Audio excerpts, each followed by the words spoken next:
Fl-aħħar ġimgħat Net News irrapporta li jidher li l-Air Malta m'għandix biżżejjed ajruplani biex taħdem u għalhekk qed tonfoq flejjes kbar f'kiri ta' ajruplani. Tantu hekk li fl-aħħar 3 ijiem fl-Ajruport Internazzjonali ta' Malta kien hawn ajruplan ta' tip Boeing 737 ta' GetJet Airlines irreġistrat il-Litwanja li nkera mill-Linja Nazzjonali tal-Ajru Maltija biex, għal xi raġuni mhux magħrufa, ikun stand-by. Dan l-ajruplan mikri mill-Air Malta wasal f'pajjiżna l-ġimgħa li għadda fl-10:30 ta' filgħaxija u mistenni ħalli pajjiżna it-2 fil-11 ta' filgħaxija. Minn barra l-ajruplan, il-pakkett li kriet l-Air Malta inkluda 6 membri tal-ekwipaġġ. Madankollu dan l-ajruplan ġie Malta vojt, għamel 3 ijiem fl-ajruport ma jintużax u issa se jerġa' jitlaq lura minn fejn ġie vojt.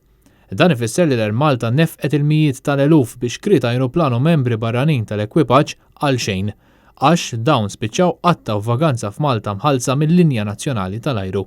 Dawn l-aħħar żviluppi iħassbu lil ħafna wara li fl-aħħar jiem ħarġet l-aħbar li l-Air Malta tinsab lura fiż-żona l-ħamra fejn jidħlu l-finanzi sena biss wara li tħabbar is-suppost profit tal-kumpanija li tant iftaħar ħbieħ il-Gvern u l-Ministru Konrad Mizzi.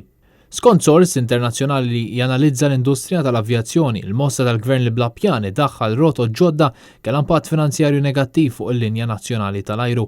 Iżda affaċċjat il-mistoqsijiet ta' Net News Konrad Mizzi baqa' jiġħad ir-rapport dwar il-qagħda finanzjarja u minkejja dan ir-rapport l-Air Malta baqgħet tonfoq l-eluf fuq kiriet ajruplani u ekwipaġġ, infiq bla rażan u mill-lider bla pjan u raġuni valida li żgur mhux ser jgħin lill-Air Malta toħroġ miż-żona l-ħamra.